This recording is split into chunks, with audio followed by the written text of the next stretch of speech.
여러분 안녕하세요. 4월 13일 월요일 통계학 입문입니다. 모두 건강하게 잘 지내고 있죠? 우리 이제 수업 시작해 볼까요? 그리고 제가 이제 수업 시작하기 전에 몇 가지 공지를 할 것이 있는데, 중간고사에 대해서 다 궁금할 텐데, 중간고사는 우리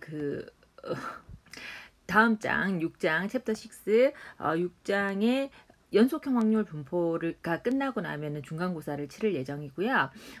이제 성적 산출에 근거가 있어야 되니까 중간고사는 어쨌든 봐야 되는데, 어떻게 볼 거냐면 온오프라인 시험이 다 불가능하기 때문에 과제를 낼 생각이에요. 근데 이제 과제를 한없이 낼 수는 없으니까 중간고사 대체 문제를 제가 올리고, 그 올린 시점부터 올리는 날짜를 예고를 할 거예요. 그 예고를 하고 그때부터 48시간, 그러니까 이틀 안에 답안을 작성을 해서 제출을 하는 것으로, 그렇게 이제 중간고사를 치르는 것으로 이제 잠정적으로 하겠습니다. 그래서 6장 끝날 때쯤 돼서 중간고사에 대해서 공지를 할게요. 그러면 이제 두 번째 공지를 하고 싶은 게 있는데, 그 메일이 와서 제가 이제 말씀을 드려요. 근데 이제 아마 제가 첫 시간에 얘기를 한 것 같기도 하고 안 한 것 같기도 하고, 그런데 이제 생각이 잘 안 나는데, 또 제가 한 얘기는 또 다시 듣기가 싫거든요. 그래서 그냥 다시 한번 공지를 할게요.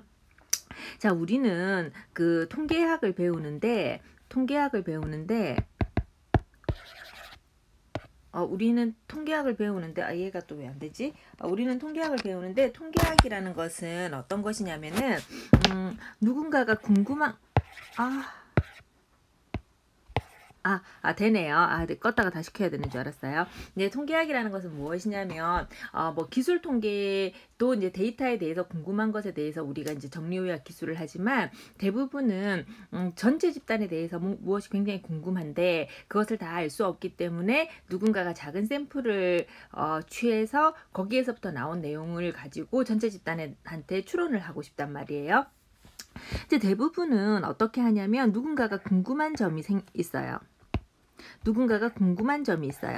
그 궁금한 점은 굉장히 말로 길게 있겠죠. 예를 들면 내가 무슨 신약을 개발을 했는데, 이 신약은 그냥 일반 폐암에 듣는 약이 아니고, 일반 폐암 전체에 대해서 제너럴하게 듣는 약이 아니라 비소세포성 폐암 3기 환자한테만 굉장히 잘 듣는 그런 약인데, 이 약을 다른 이제 세상에 있는 비소세포성 폐암 환자들이 먹어서 전체적으로 효과와 안전성이 있을 것이냐, 이것이 이제 궁금했다고 생각을 해봐요. 얘를 백신을 들 건데 그랬어요. 코로나 사태여서. 근데 어쨌든 이제 그것이 궁금하다고 쳐봐요. 그러면 이제 그 제약회사는 이렇게 주저리 얘기를 할 거예요. 저희가 새로 약을 개발을 했는데 어쩌고 저쩌고 이렇게 얘기를 해요. 그래서 나는 이 약이 전 세계 비소세포성 폐암 환자한테 잘 듣는지가 궁금해요. 이렇게 얘기를 한단 말이에요. 그러면은 통계하는 사람은 그걸 잘 듣고 몇 가지 질문을 해요. 보시고 싶으신 게 잘 듣는다는 것의 정의가 무엇입니까? 즉, 평균적으로 약효가 나타나는 시간이 길어야 합니까? 아니면 폐암 환자니까 폐암이 진행하지 않는 무진행 생존 기간을 보시고 싶으신 겁니까? 아니면 이 사람 전체가 살아있는 시간을 보시고 싶은 겁니까? 아니면은 옛날에 잘 듣던 그 항암제와 비교를 해서 우리 이제 새로 신약이 잘 듣는 비율이 한 10% 정도 향상된 것 같다, 이런 것을 보시고 싶으신 겁니까? 이렇게 이제 몇 가지 궁금증에 대해서 물어봐요. 즉, 평균을 보고 싶은 건지, 비율을 보고 싶은 건지, 그것도 아니면은 표준 편차를 보고 싶은 건지, 아니면 생존 시간을 보고 싶은 건지, 이런 것들을 뭘 보고 싶은지 이제 확인을 한 다음에, 각각의 경우에 따라서 분석 방법이 다 달라요. 각각의 경우에 대해서 분석 방법이 다 다르거든요. 그런데 우리가 지금 통계학 입문에서는 뭘 배울 거냐면은, 이 각각의 경우에 분석 방법 중에 몇 가지를 배우는 것이 사실은 목표예요. 이 과목의 목표는 그렇거든요. 근데 우리는 어떻게 이 궁금증을 해결을 할 거냐면, 손으로 계산할 거예요. 평균이었을 때 평균 차이를 비교하는 방법을 손으로 계산하고, 예를 들어 비율이었을 때 비율의 두 집단의 비율 차이를 비교를 하는 것을 손으로 계산하고, 이렇게 손으로 계산할 거란 말이에요. 이렇게. 근데 이제 사실 예를 들어 데이터가 100건이다. 이러면 100건의 평균을 내는 것만 해도 얼마나 일이 많습니까? 그죠? 근데 그것에 가설 검정의 규모 가설화에서 검정 통계량을 계산을 하고 뭐 이런 계산을 하려면 굉장히 계산량이 많단 말이에요. 그래서 학교에서 배우는 것처럼 손으로 계산하는 것은 기본적인 아이디어, 그 다음에 그것의 이론적인 근거 이런 것들인 거죠. 실제로는 어떻게 우리가 일을 하냐면은 이제 그래서 이제 평균의 두 그룹 사이에 평균을 비교하고 싶은 거구나. 혹은 두 그룹 사이에 아까는 항암제니까 호전되는 그러니까 병이 잘 낫는 호전되는 비율을 보고 싶은 것인가 뭐 이런 것들을 결정을 해서 분석 방법을 우리가 찾아내요. 그러면 이제 이것은 통계를 배운 사람들만 어떤 분석 방법이 맞는지를 알겠죠. 뭐 예를 들어 뭐 T테스트, 투샘플 T테스트를 한다던가 아니면 뭐 크루스칼 왈리스를 한다던가 아니면은 뭐 랭크섬 테스트를 한다던가 뭐 이런 이제 테스트 방법에 대해서 우리가 이제 찾아내요. 학교에서는 그것을 손으로 공부하는 방법에 대해서 배워요. 근데 실제로는 손으로 구한다는 것은 거의 불가능하죠. 그래서 요 단계에서는 실제로는 뭐를 하냐면은 패키지, 통계 패키지를 쓰죠. R이니, 사스니, 세스니 혹은 SPSS니 하는 통계 패키지들을 사용합니다. 또 다른 여러 가지가 많아요. 그런데 뭐 요즘은 돈을 내고 가르치는 데가 있는 것 같기는 해요. 그런데 뭐 옛날만 해도 몇 년 전만 해도 R이니 세스니 이런 거를 뭐 세스는 뭐 거기 가서 돈 내고 배우면 되지만 R 같은 거는 돈 내고 가르쳐 주는 데가 없었단 말이에요. 그래서 돈 내고도 배울 수가 없어. 그런데 우리가 통계량을 뭐 데이터가 예를 들어 1000건이면은 절대 손으로 계산을 못 하니까 패키지를 돌려야 되거든요. 근데 놀랍게도 실제로 해야 되는 일에 딱 닥치면 해져요. 그 대부분의 사람들이 R이니, 세스니, SPSS를 독학으로 공부를 하니까 책도 잘 나와 있고 무엇보다 우리에게는 구글이 있으니까요. 그래서 이런 얘기를 하면 안 되는가? 모르겠네. 어쨌든 그래서 이제 보면은 거기에서 이제 다 이렇게 찾거나 책으로 공부를 하거나 하면 다 공부를 할 수가 있거든요.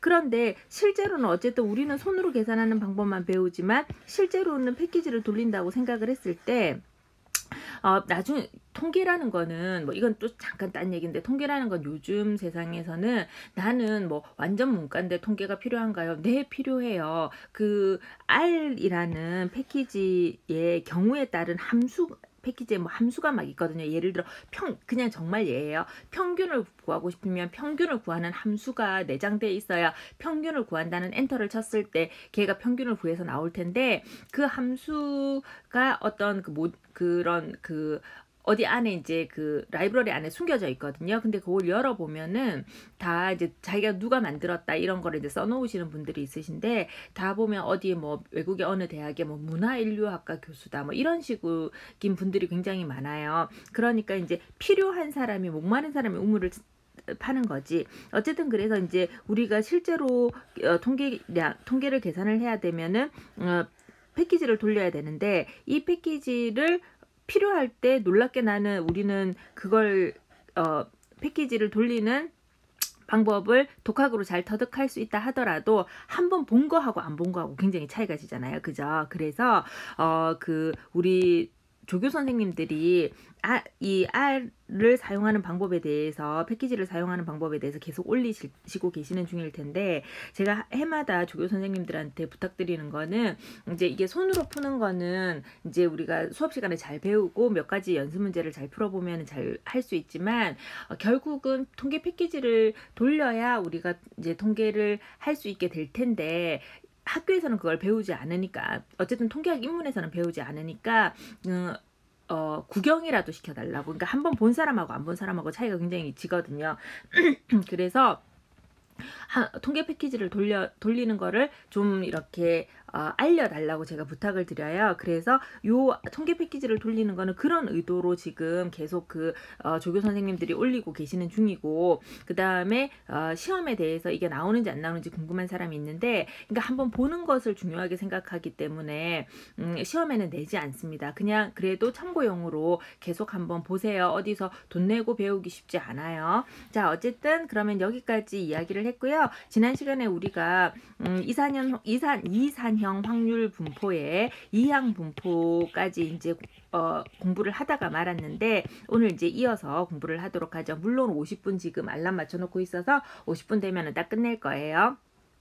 자, 우리는 지금 뭐를 하냐면, 이 리뷰 안 하기로 했고, 사실 우리 그 동영상 수업이기 때문에 딴 그 강좌를 돌려서 들으면 또 알잖아요. 그죠? 그래서 리뷰는 안 하는데, 우리 지금 뭐 하고 있냐면 이산형 확률 분포에서 돌고 있는 변수들에 대해서 이야기를 한단 말이에요. 실제로는 이산형 확률 변수에서는 이항 분포가 중요하고 좀 이따가 배울 포화성 분포가 중요해요. 근데 이항 분포를 이해하려면 베르누이 분포가 이해가 돼야 되기 때문에 베르누이 분포부터 이제 설명을 한 거예요. 근데 이제 그런 거랑 상관이 없이 사실은 우리가 어떤 그 연속형이든지 혹은 이산형이든지 간에 확률 분포에 대해서 이야기를 할 때는 몇 가지 단계가 있는데 베르누이 방법을 통해서 베르누이 분포를 통해서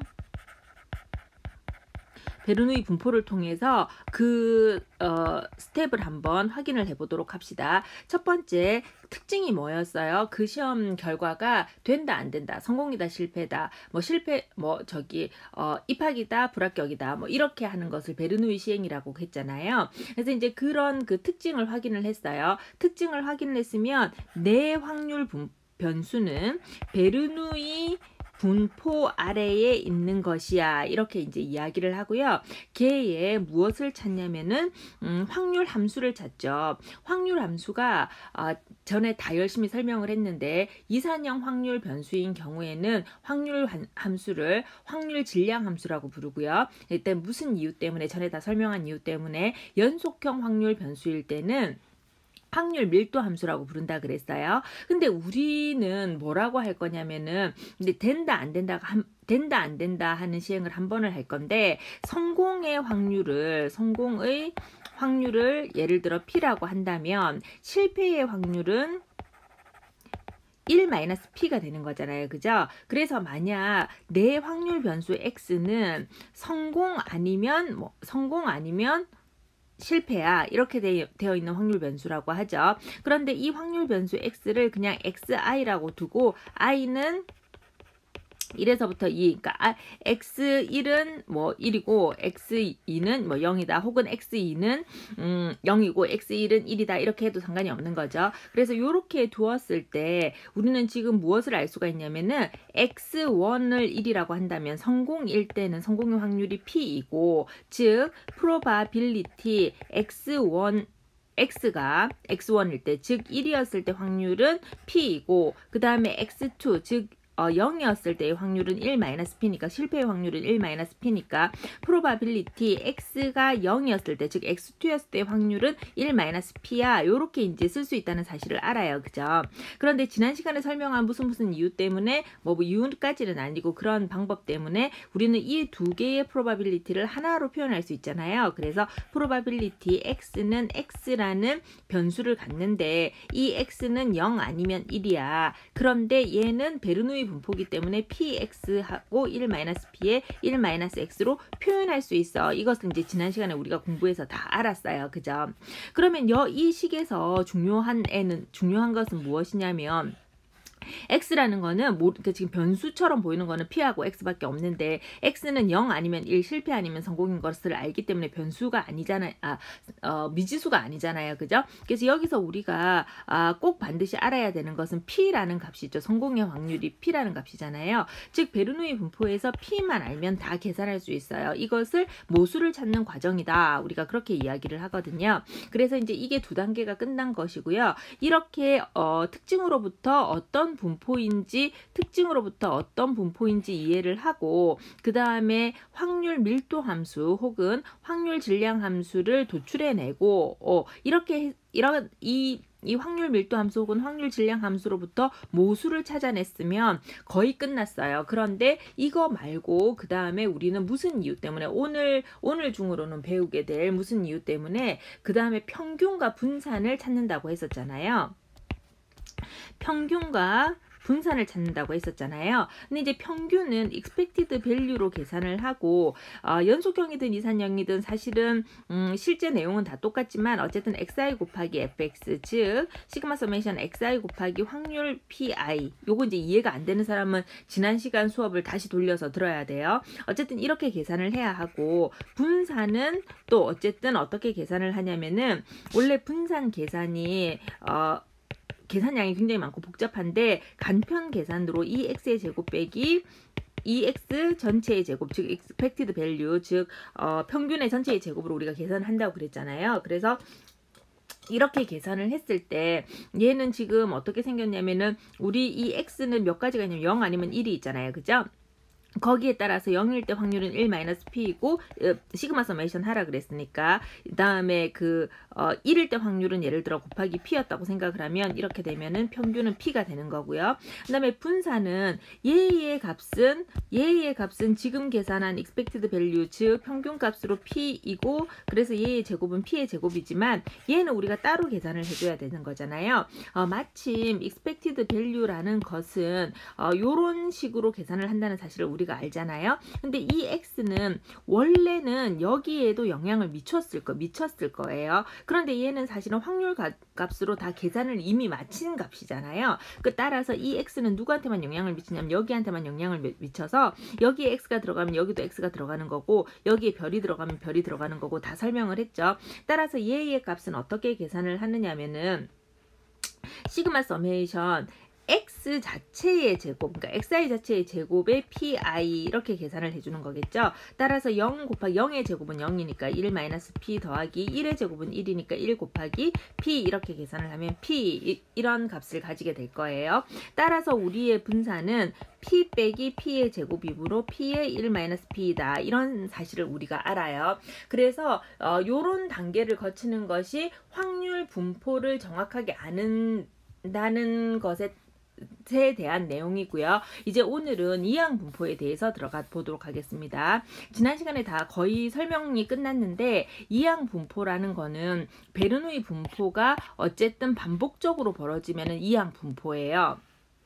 근데 이제 뭐 이런 내용 다 각자 한번 읽어보고요. 우리 이거 그냥 이렇게 한번 생각을 해봐요. 우리가 성공 아니면 실패인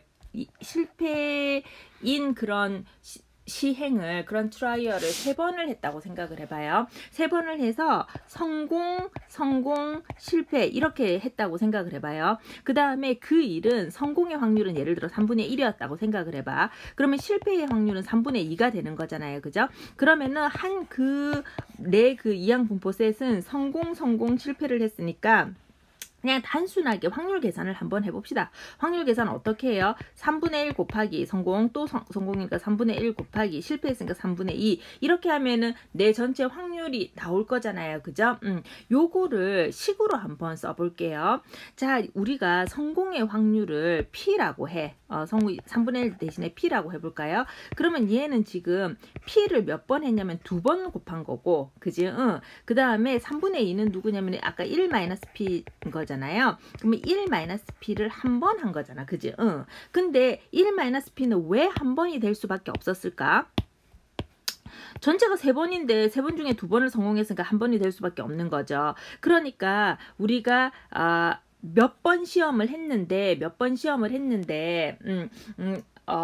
X번 성공을 했다고 생각을 해봐요. 그러면은 지금 우리 문제는 우리 이 예제에서는 몇 번 성공했냐면 2번 성공했어. 근데 X번 성공했다고 생각을 해봐. 그러면은 X번 성공했으면 얘는 2번 성공했으니까 2가 올라갔지만 X번 성공했으면 이렇게 X가 올라가는 거겠죠. 그죠?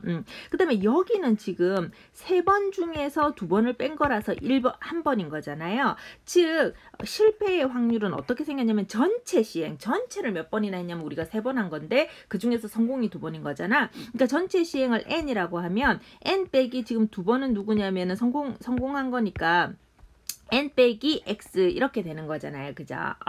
즉 여기 나와 있는 내용은 다 무슨 말이냐면은 다음과 같은 내용이에요.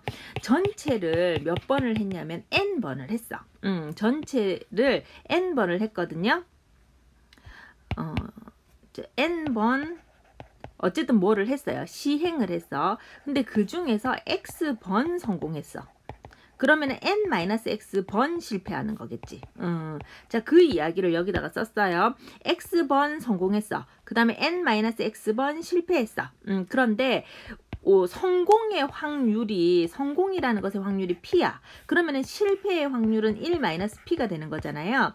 아까 한 것처럼 3번 시험을 했는데, 즉 n은 3인데 성공을 2번을 했어. 그러면은 실패는 몇 번 하냐면 n-x는 3 빼기 2니까 실패는 몇 번 하냐면 한 번만 하는 거잖아요. 그리고 그 확률은 우리가 어떻게 계산했냐면 3분의 1 곱하기 3분의 1 곱하기 3분의 1 곱하기 3분의 1 곱하기 3분의 2 이렇게 계산을 했잖아요. 마찬가지로 우리가 생각을 했을 때 성공의 확률을 p라고 하면은 p의 확률은 어떻게 계산이 되냐면은 x번 성공했으니까 p의 x승. 3분의 1의 2승. 그 다음에 실패는 몇 번이나 하냐면은 전체 n에서 x를 뺀 것만큼 실패를 하니까 1-b의 n-x승. 1-b의 n-x승. 즉 3분의 2의 1승. 이렇게 계산이 되는 거잖아요. 그래서 지금 얘는 뭐냐면 n번 뭐를 했어? 뭐를? 베르누이 시행을 n번 했어. 반복적으로, 또 독립적으로, 앞에 결과가 뒤에 결과에 영향을 미치지 않도록 독립적으로 반복적으로 시행을 했어요. 그때 성공을 x라고 생각을 하면 그 성공 획수의 x를 나타내는 확률 변수의 확률 분포는 어떻게 생겼냐면 이렇게 생겼을 거란 말이에요. 그죠? 요런 식으로 우리가 확률을, 그러니까 확률 분포가 아니고, 말을 잘못해, 확률 분포가 아니고 확률을 이런 식으로 계산할 수 있을 거란 말이에요.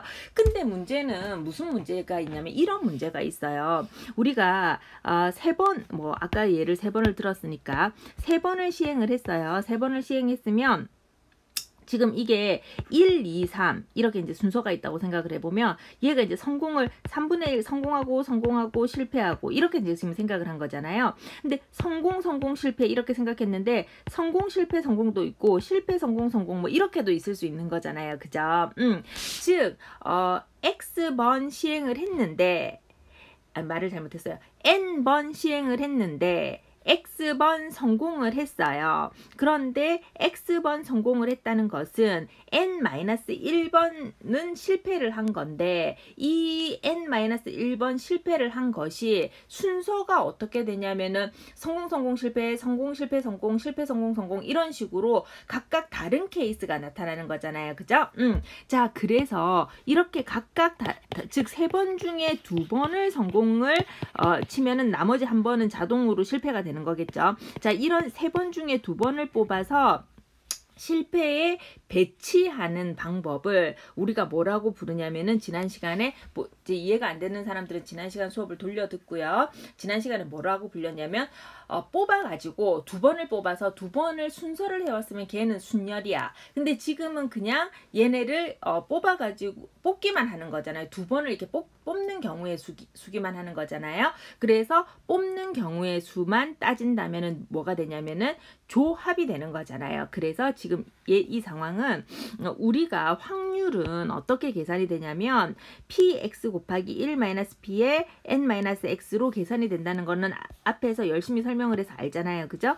그런데 아까도 얘기했지만 실패와 성공이 어떻게 배치가 되는지에 따라서는 서로 경우의 수가 다른 거니까 각각의 경우의 수를 우리가 따졌을 때 2개를 뽑아서 2개는 줄을 세우는 건 절대로 아닌 거니까 2개의 순서까지 고려하는 건 절대로 아니고 각각 애가 뽑히는 경우만 생각을 하기 때문에 걔는 조합이 되는 거고요. 따라서 우리는 무엇을 알 수가 있냐면은 된다 안 된다 하는 베르누이 시행을 n번 반복적으로 시행을 해서 x번 성공을 했을 때 그 x라는 n은 어떻게 분포를 하냐면 일단 n개 중에 x를 뽑아야 되겠지. 그는 3개 중에 2개가 성공이지. 그런데 각각 성공의 확률은 p의 x승에 1-p의 n-x승. 물론 x는 성공 몇 번을 하냐면은 성공 횟수니까 0에서부터 1 해가지고 쭉 가서 n번까지는 성공할 수 있어요. 그러면 실패를 한 번도 안 하는 거가 되겠지. 요렇게 생긴 것이 n번 시행해가지고 x번 성공을 한 성공을 한다고 치는 그 확률 변수가 분포하고 있는 전체 모양이잖아요. 그죠? 그래서 이런 것을 무엇이라고 부르냐면은 이항 분포라고 불러요. 됐죠? 자, 그러면 좀 전에 베르누이 분포했던 것처럼 해볼게요. 우리는 특징을 딱 살펴봤더니 성공 아니면 실패를 몇 번이나 하냐면은 계속 반복하고 있어요. 따라서 내 확률 변수는 성공 아니면 실패를 그냥 뭐 이건 우스갯소리인데 성공 아니면 실패, 남자 아니면 여자, 뭐 불량품 아니면 합격품, 또 입학 아니면 불합격, 이런 게 지금 그거잖아요. 저기 베르누이 트라이얼이잖아요. 따라서 이 베르누이 트라이얼이 베르누이 시행이 계속 반복적으로 벌어지고 있는 데에는 잘 생각해 보면 그 전국 산부인과 분만실에서 계속 벌어지고 있는 거죠. 남자 아니면 여자, 여자 아니면 남자, 계속 이렇게 딸 아니면 아들, 아들 아니면 딸 이렇게 벌어지고 있으니까요.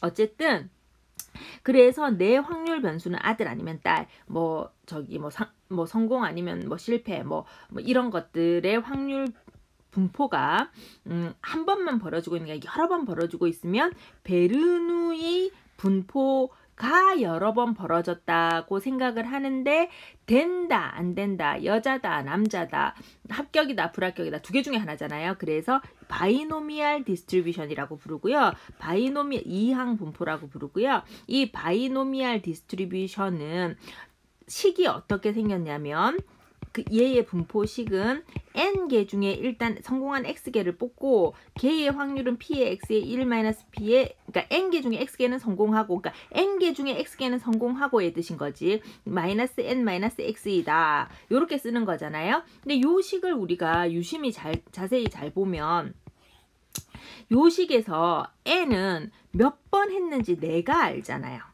내가 아는 거죠. 됐어요. 자, 그 다음에 우리가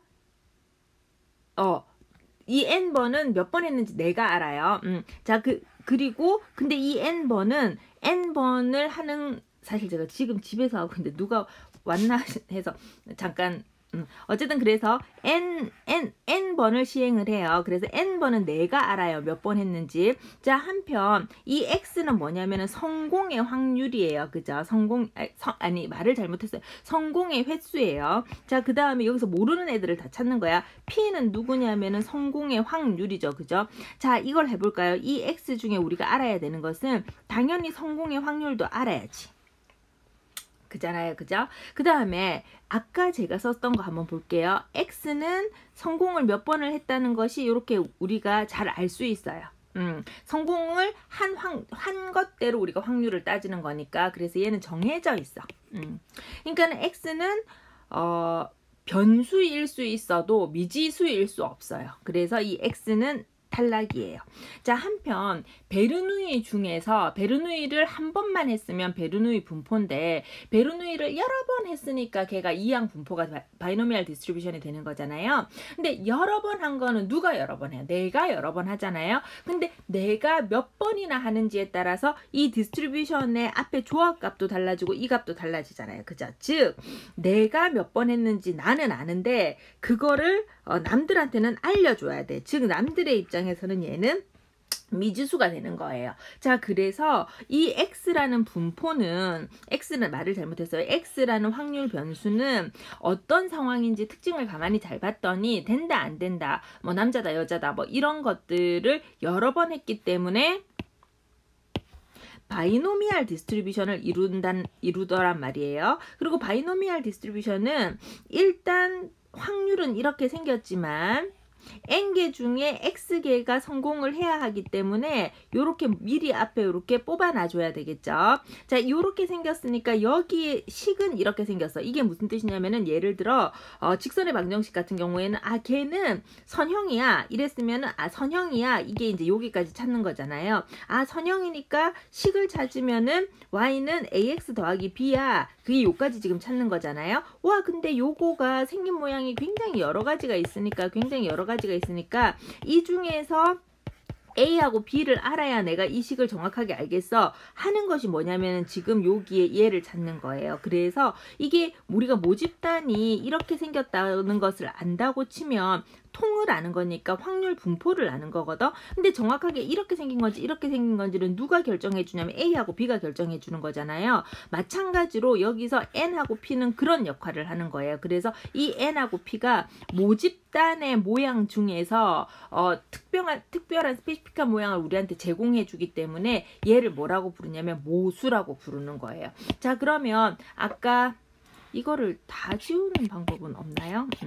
예, 아까 우리가 그 베르누이 그거 했을 때 복습했을 때와 마찬가지로 항상 확률 분포의 순서는 다음과 같은 순서를 따라요. 특징을 살펴봤더니 바이노미알이더라. 바이노미알은 모수가 이렇게 생겼다. 그 다음에 얘의 확률 질량 함수를 찾아봤더니 확률 질량 함수는 확률 한 개는 1-p에 n-x 이렇게 생겼는데 성공이 어떻게 배치되어 있는지 모르니까 그 경우의 수가 n 컨비네이션 x 이렇게 나온다. 그래서 요까지 찾았어요. 그러면 어떻게 해줘야 돼요? 평균을 찾고 그 다음에 분산을 찾아야 된다 그랬잖아요. 아직까지는 왜 굳이 반드시 우리가 평균을 찾고 분산을 찾아야 되는지 몰라. 그렇지만 좀 이따 다음 시간쯤에 알게 될 거예요. 자, 한편 이 슬라이드는 뭐냐면 요 좀 전에 설명했던 이 식이 죽어도 이해가 안 되는 사람을 위해서 찾는 거를 일일이 아까 같으면은 성공 실패 실패 성공 이렇게 이제 찾는 법을 일일이 다 그림을 그려본 거예요. 그래서 3개 가지고 그림을 그려봤나 뭐 그래요.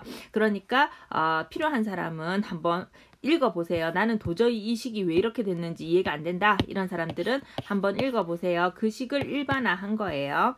자, 그래서 이항분포는 그런 애들인데 이 이항분포에 대해서 지금은 하나도 중요하지 않아. 지금 우리 이 진도에서는 하나도 중요하지 않는데 앞으로 한 일주일 있다 굉장히 중요해질 거예요. 그것 때문에 잠깐만 하나만 좀 잠깐만 보죠. 이항분포가 모수가 어떻게 생겼냐면은 NP 이렇게 생겼단 말이에요. 참 근데 여러분 이거에 대해서 잠깐 얘기를 해야 되겠다. Ordered and Tupples라는 게 무슨 말인지 알죠?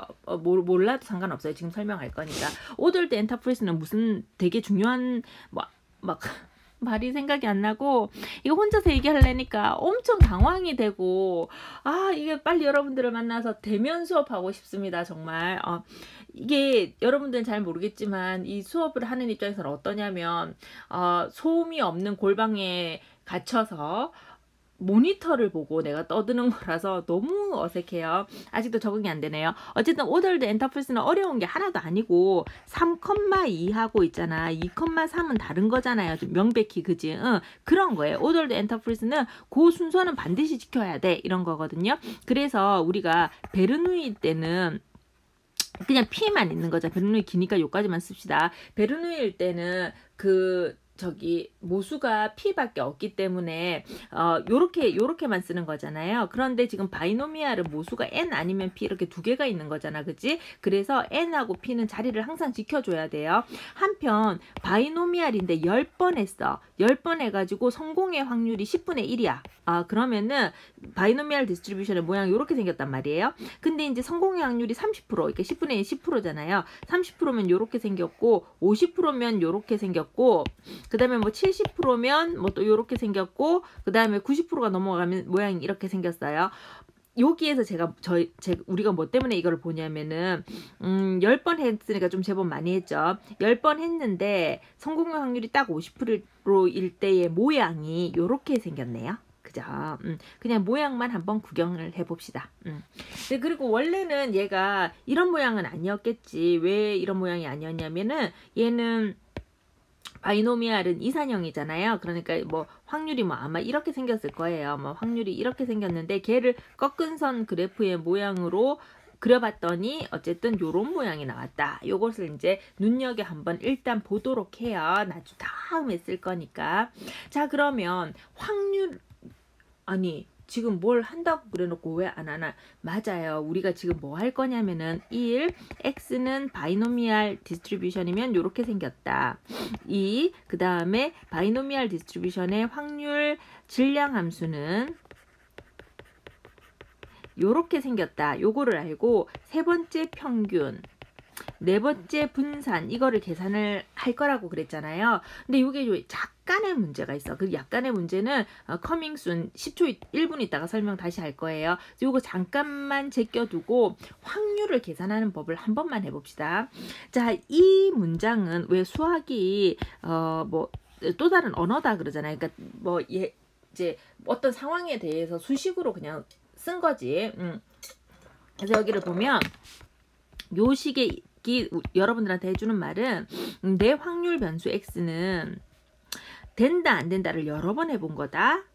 몇 번이나 해봤냐면 10번 해봤다. 근데 된다 안 된다니까 되는 거를 기준으로 한번 생각을 해보자. 되는 것은 성공이라고 생각을 하고 그 성공의 확률은 3분의 1 정도 되는 것 같아. 이렇게 우리한테 알려주는 거예요. 그죠?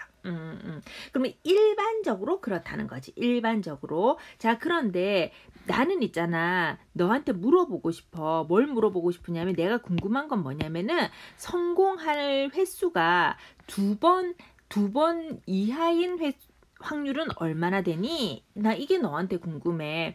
혹은 성공의 횟수가 3번보다 많아질 확률이 얼마나 되니? 나는 이게 궁금해. 네가 한번 계산 좀 해줘. 이런 얘기예요. 지금 노란 형광펜, 주황 형광펜, 이 형광펜 칠한 애들이 여러분들한테 하는 얘기는 그런 얘기를 하는 거예요. 그래서 이제 한번 찾아볼게요.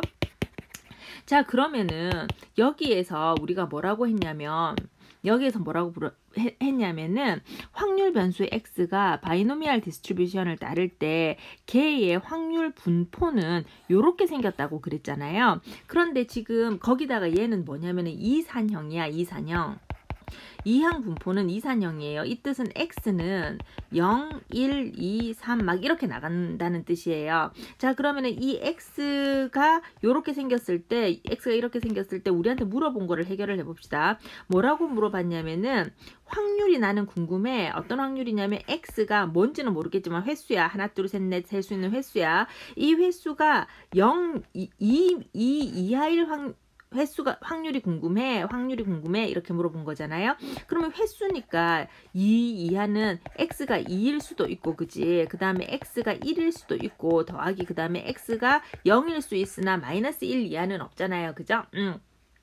자, 그래서 요렇게 생긴 것을 계산해 달라는 거예요. 그러면 지금 이 애는 뭐냐면은 요게 지금 똑같은 거잖아요. 그래서 얘가 지금 사실은 fx인 거죠. 그래서 요거를 계산을 하면 어떻게 생겼냐면은 x가 2짜리 한번 계산을 해보자. n은 10으로 정해져 있잖아. 그러니까 n은 10으로 정해져 있잖아요. 그러니까 10개 중에 몇 개냐면은 x니까 x는 2개잖아요. 그러니까 지금 성공의 확률은 3분의 1이래잖아. 그러니까 3분의 1을 리라는 성공을 2번 했고 그러면 실패는 어떻게 3분의 2가 되는 거지. 3분의 2라는 실패를 10개 중에 2번이 성공이니까 10개 중에 8개는 실패야. 이거를 이제 한 거예요. 얘를 한 거예요. 자, 그러면은 요거 한번 해볼까요? 얘 x 이꼴 1 해볼까요? 더하기. 자, 1짜리는 어떻게 하냐면은 10개 중에 1개만 성공을 했어. 근데 성공의 확률이 3분의 1이니까 이건 한 번만 나한테 벌어진 거다. 그러니까 실패는 3분의 2는 몇 번이나 벌어졌냐면 9번이나 벌어졌어. 이렇게 이야기를 하는 거예요. 그래서 얘는 요렇게 생긴 거예요. 자, 그러면 요거 한번 해볼까요? 그러면 얘 한번 해볼까요? x 이꼴 0는 더하기. 자, 얘는 10번은 항상 10번을 했어. 근데 그 중에서 뭐 성공이라는 사건이 뭐 된다는 사건이 합격이라는 사건이 혹은 뭐 다른 그런 된다 안 된다 그런 사건이 0번이 벌어진 거예요. 그러면은 나는 내 성공의 확률은 3분의 1인데 내 성공의 확률 3분의 1인데 3분의 1을 확률을 받을 애가 아무도 없어. 그리고 실패의 확률은 3분의 2인데 3분의 2라는 확률을 받을 애는 10번이나 있었어요. 요렇게 계산을 하는 거예요. 자, 그러면은 우리 이제 리뷰 안 하기로 했으니까 이게 우리 온라인 수업 장점이 뭡니까? 계속 들으면 되잖아. 그지? 그러니까 앞에 가서 찾아서 보고요. 요 컴비나토릭스 그러니까 이 컴비나토릭스란다. 그건 조합론인데 이 컴비네이션 즉 조합, 이 조합을 계산을 여러분들이 반드시 할 수 있어야 돼요. 식 다 줬고요. 리뷰 안 할 건데 식 다 줬고요. 설명도 제가 사실 어제 일도 기억이 안 나는 사람이라서 기억은 잘 안 나지만 지난주에 열심히 설명했을 거예요. 자, 어쨌든 그래서 얘네들 계산하고 얘는 뭐 3분의 1을 2번 곱하는 거고 얘는 3분의 1을 8번 곱하는 거고 3분의 1을 1번 곱하고 3분의 1을 9번 곱하는 거고 3분의 1이 0승이니까 저기 1이고 말 잘못했잖아요. 1이고 3분의 1을 10번 곱하는 거고 이런 거잖아요. 그죠? 자, 이걸 봐서 알겠지만 우리 그 실라버스의 수업 계획서에 뭐라고 제가 써놨으니까 우리 수업은 돈이 좀 있어야 되는 수업인데 얼마 한 10,000원 정도 돈이 있어야 돼.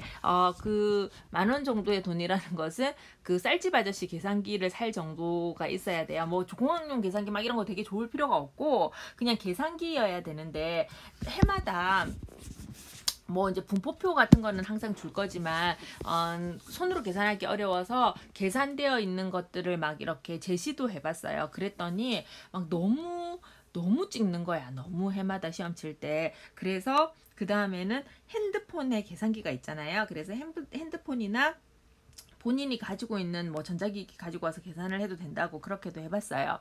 그렇게 해봤더니 투서가 난무하는 거야. 제가 옆에 뭐 무슨 과 누구가 핸드폰으로 검색하는 걸 봤어요. 이런 투서가 난무하는 거예요. 그래서 아이고 이래도 안 되고 저래도 안 되겠다 싶어서 그냥 간단하게 계산만 되는 애만 가지고 오는 걸로 시험 시간에 그렇게 이제 정했거든요. 그래서 그러면은 이 트렁케이셔널 에러가 있잖아. 계산기마다 어디서 절사를 하는지에 따라서 트렁케이셔널 에러가 발생을 하잖아요.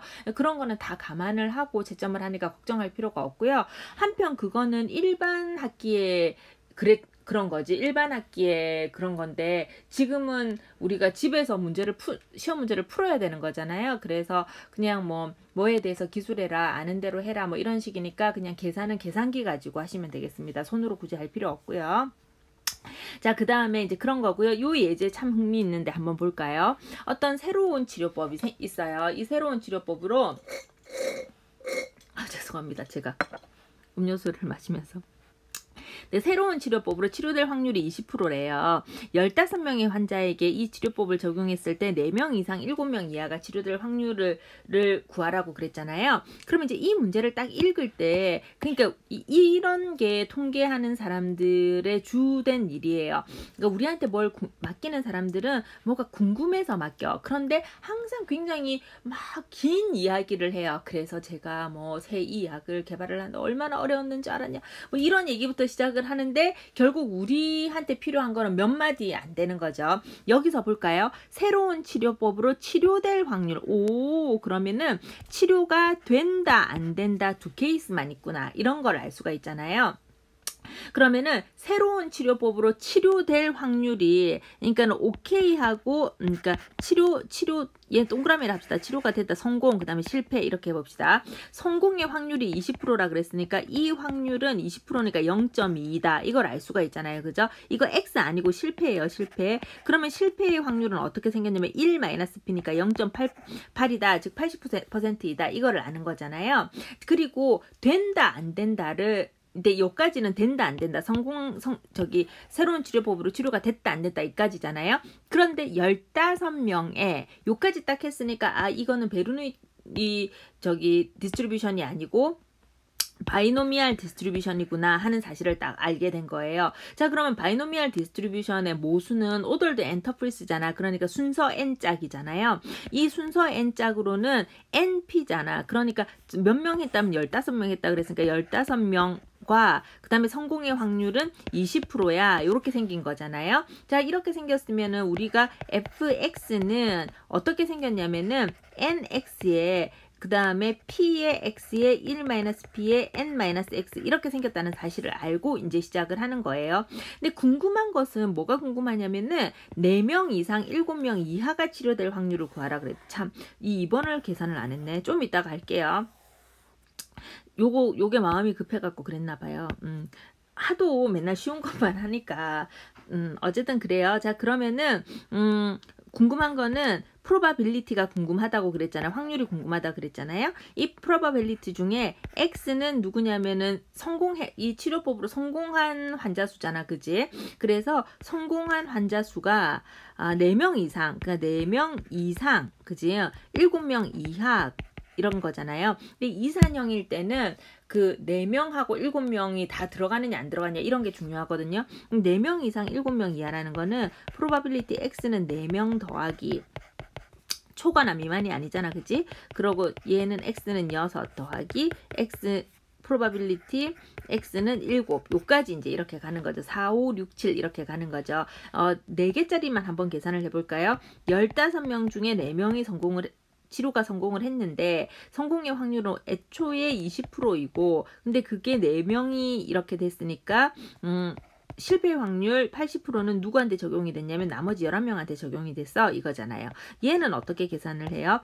더하기 얘 더하기니까 더하기 15명 중에 5명이 치료가 됐는데 성공하는 확률은 5번 성공의 확률은 20%인데 그게 5명한테 적용이 되고 실패의 확률은 80%인데 그거는 15 빼기 5니까 10명한테 적용이 됐어. 이렇게 한 거잖아요. 마찬가지로 6개는 이렇게 계산이 되고요. 7개는 이렇게 계산이 되고 일일이 손으로 계산 못하니까 이렇게 이제 계산기 같은 거를 사용을 하면 계산이 잘 되겠습니다. 우리는 올해는 얼굴 마주 보고 보는 시험이 아니고 레포트로 대체하는 시험이니까 끝까지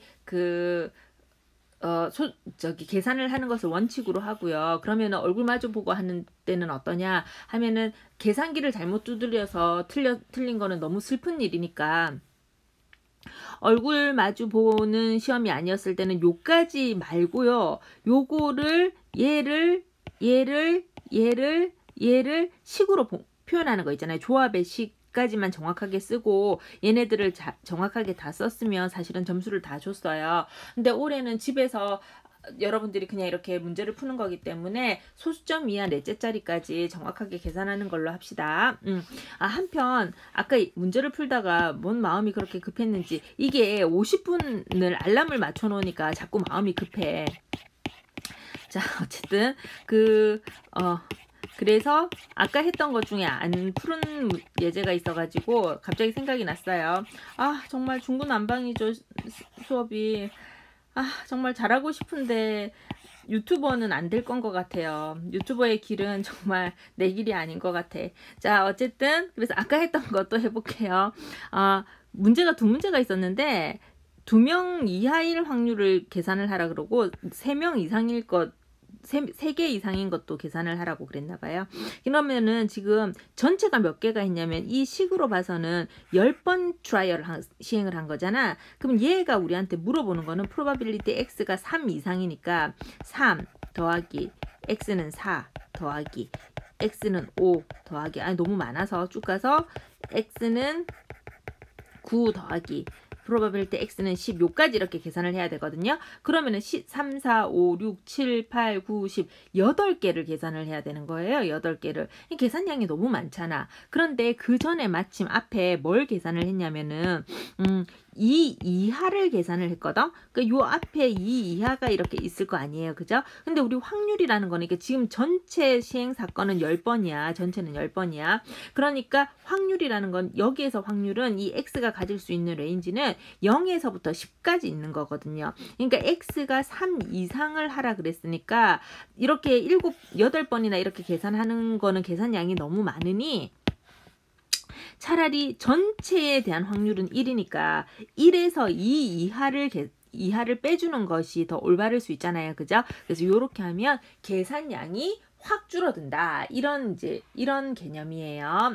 그래서 요 예제를 다 풀었어요. 자, 이렇게 됐고요. 그러니까 마찬가지로 우리만 이렇게 힘든 게 아닐 거잖아. 그리고 지금까지 예를 들어보면은 n이 10번 혹은 n이 15번 이런 것만 한 거잖아요. 이렇게 하니까 이게 n이 너무 조금인 거지. 그런데 예를 들어 뭐 n은 뭐 400번, 5040번 이럴 수 있잖아요. 그러면은 계산량이 너무 많잖아요. 그런데 우리 뒤에 보면 그렇게 계산량이 많을 때에 이항 분포표를 이용해서 확률을 계산하는 것에 대해서 표가 나와 있어요. 그런데 우리 수업은 이항 분포표는 어차피 이항 분포는 손으로 계산하면 되고 나중에 이항 분포는 결국 무엇이 된다. 뭐 이런 허무한 결론에 나중에 이르를 거거든요. 그래서 이항 분포표를 보는 거는 우리는 안 배울 예정이에요.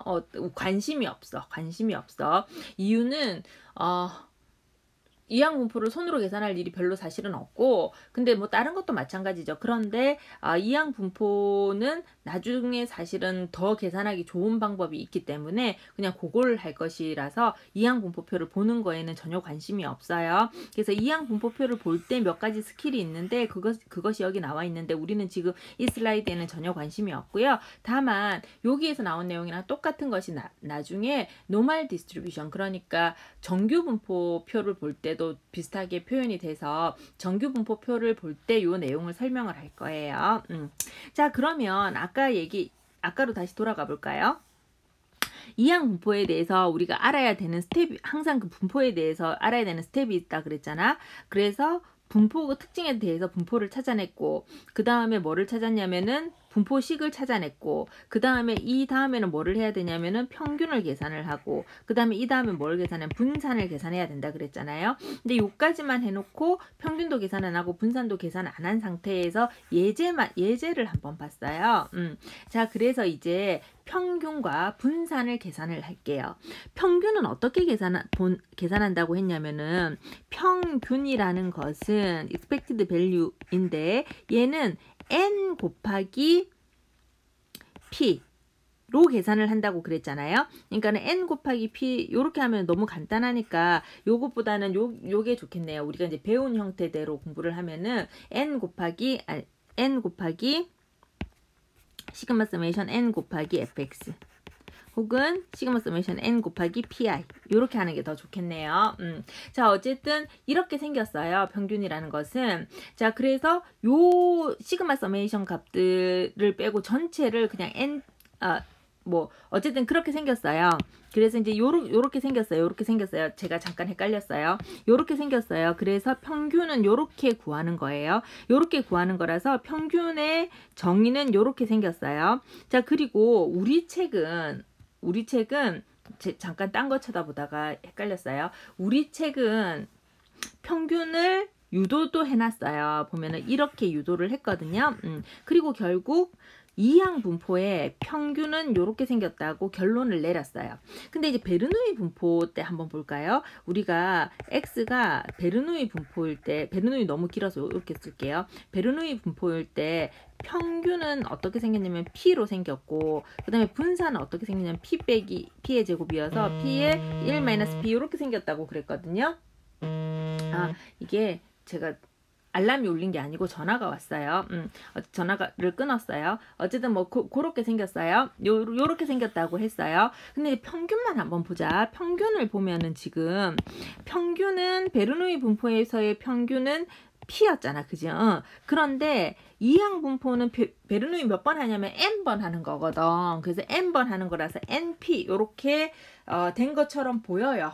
그죠? 자, 분산 한번 볼까? 분산 한번 볼까?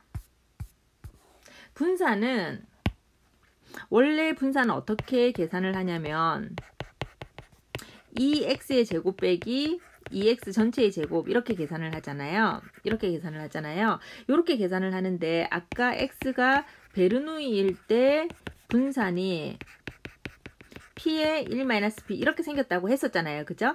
그런데 이항 분포의 분산을 계산을 해보니 그러니까 베르누이에다가 n을 곱한 것처럼 이렇게 생겼더라는 거예요. 그래서 이제 일부 편한 설명으로는 이항 분포는 베르누이 분포가 n번 됐으니, 여기 다 없어져 버렸네요. n번 되었으니 평균에도 n을 곱하고 분산에도 n을 곱하는 것으로 생각할 수 있으나 사실은 유도식이 있어요. 그래서 그 유도식으로부터 나왔는데 그 유도식이 뭐냐면 우리 책에서 그 유도식이 이렇게 주어진 식이에요. 그 유도식이 이렇게 주어진 식이에요. 참 예쁘죠. 근데 이 식이 이해가 안 되게 생겼어. 왜 이해가 안 되게 생겼냐면은 중간에 이항 계수를 맞춘다는 언급이 없어. 그래서 요 식을 앞만 들여다봐도 이해가 안 될 가능성이 높아요. 그래서 제가 그냥 저하고 같이 계산하시는 걸로 그렇게 하도록 하겠습니다. 여기 차라리 잘 됐어요. 여기 보면 근데 이걸 다 수식 편집하기가 너무 귀찮아서 언제 한번 하면 되는데 해마다 이걸 쳐다볼 때만 이 진도